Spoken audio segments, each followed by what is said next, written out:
खबरों में आगे बढ़ते हैं और बात करते हैं ब्लैक मनी के 2 मैनेजर गिरफ्तार हुए हैं। काले धन को सफेद करने के बड़े खेल का खुलासा हुआ है। ईडी इन्फोर्समेंट डायरेक्टरेट ने मामले में एक्सिस बैंक के 2 मैनेजर्स को गिरफ्तार किया है और उन पर आरोप यह है कि इन मैनेजर्स ने कमीशन लेकर 40 करोड़ रुपए की ब्लैक मनी को वाइट किया है। कमीशन के तौर पर दोनों आरोपी सोने की सिल्ली लेते थे। ईडी ने कमीशन में ली गई सोने की सिल्ली भी बरामद कर ली है। आने वाले दिनों में इस गोरख धंधे में शामिल और भी लोगों की गिरफ्तारी हो सकती है।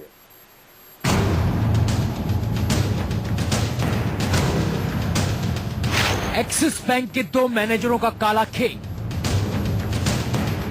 40 करोड़ के काले धन को किया सफेद।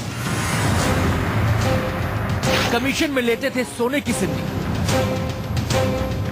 3 कंपनियों और ज्वेलर्स के साथ मिलकर किया खेल। ब्लैक मनी के 2 मैनेजर गिरफ्तार। नोटबंदी के बाद हिंदुस्तान का आम आदमी भले ही नए नोटों के लिए तरस रहा हो, बैंक में एंट्री के लिए घंटों लाइन में खड़ा रहता हो, अपनी ही सैलरी निकालने के लिए लोगों को धक्के खाने पड़ रहे हों, लेकिन ऐसे हालात में भी कुछ लोगों की सेहत पर असर नहीं पड़ा है। नोटबंदी का फैसला काले धन पर नकेल कसने के लिए किया गया था, लेकिन जिनकी तिजोरियां ब्लैक मनी से गुलजार हैं, उन्होंने इसके भी रास्ते निकाल लिए। ब्लैक मनी को सफेद करने के इस काले खेल में बैंक के कुछ अधिकारी और कर्मचारी भी शामिल हैं। ईडी की जांच में ब्लैक मनी को व्हाइट करने के खेल में शामिल 2 बैंक मैनेजर बेनकाब हुए हैं। ये दोनों आरोपी मैनेजर एक्सिस बैंक के हैं। ईडी ने दोनों को मनी लॉन्ड्रिंग एक्ट के तहत गिरफ्तार किया है।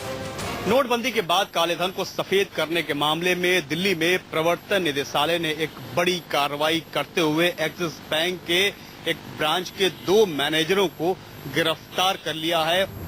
पूरे 40 करोड़ का गोलमाल किया है ब्लैक मनी के इन 2 मैनेजरों ने।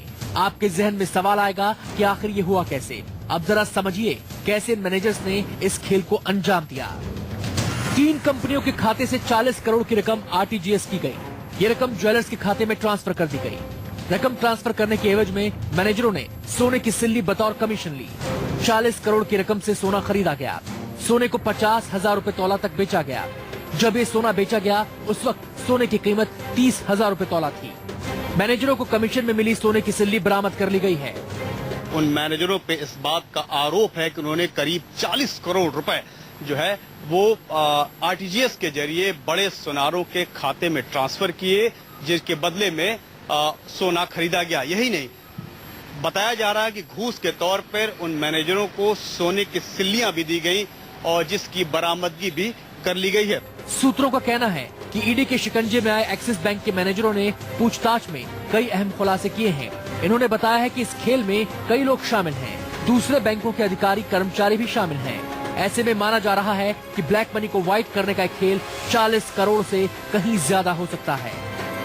जानकारी मिल रही है कि उनसे पूछताछ में कई अहम खुलासे भी हुए हैं। खुलासे इस बात के कि कई और अधिकारी दूसरे बैंक के भी उनके भी नाम सामने आ सकते हैं और 40 करोड़ की जो ये रकम है, ये बढ़ के कई गुना ज्यादा भी हो सकती है।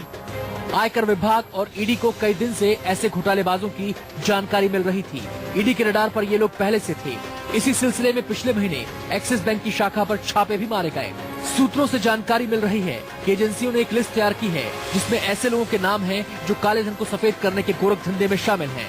जानकारी जो मिली है हमें विश्वस्त सूत्रों के हिसाब से, एक लिस्ट बनाई गई है ऐसे बैंक्स की और ऐसे अधिकारियों की जिन्होंने इस तरह के काम किए हैं, यानी कि जो ब्लैक मनी थी उसको बैंकिंग चैनल के जरिए उसे व्हाइट करने का काम किया गैर कानूनी तरीके से, यानी कि नियम को ताक पे रख करके थोड़े प्रलोभन में आकर के इस तरह के काम किए हैं, जिसके बाद ये कार्रवाई की गई है और अभी उनसे पूछताछ की जा रही है। सवाल ये है कि ब्लैक मनी के ऐसे ही मैनेजरों के कारण लाइन में खड़े लोगों को कैश नहीं मिल पा रहा है और नोटबंदी के बाद भी काले धन के कुबेरों की तिजोरियां भर रही हैं। ब्लैक मनी को व्हाइट करने वाले आखिर ऐसे कितने खिलाड़ी ये गोरख धंधा कर रहे हैं? क्या उन सभी तक कानून के हाथ पहुंच पाएंगे?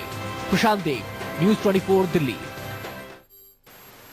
तो बहुत से लोग बैंक और एटीएम के बाहर 2000 और 2500 के लिए लाइन में लगे हैं, लेकिन ऐसे बहुत से लोग अपनी दुकान शुरू कर चुके हैं।